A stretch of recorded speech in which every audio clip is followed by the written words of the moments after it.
How can you convert units of weight? Think about this question during the lesson. An adult African elephant might weigh 5 tons. A baby African elephant might weigh 250 pounds. How many pounds does the adult elephant weigh? How could you change 250 pounds to tons?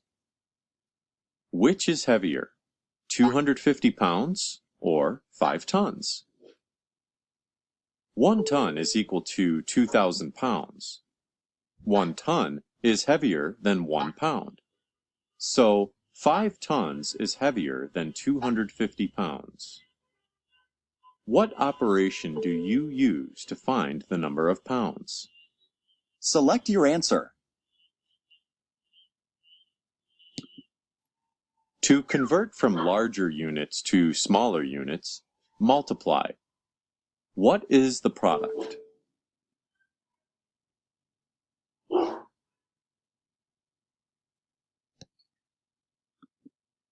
The adult elephant weighs 10,000 pounds. Now, convert the weight of the baby elephant from pounds to tons. What operation should you use to find the number of tons? Select your answer. To convert from smaller units to larger units, divide.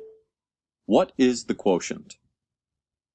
Remember to express fractions in simplest form. The baby elephant weighs about 1/8 of a ton. Now you know how to convert customary units of weight. How many ounces does a 14-pound house cat weigh? Try it yourself.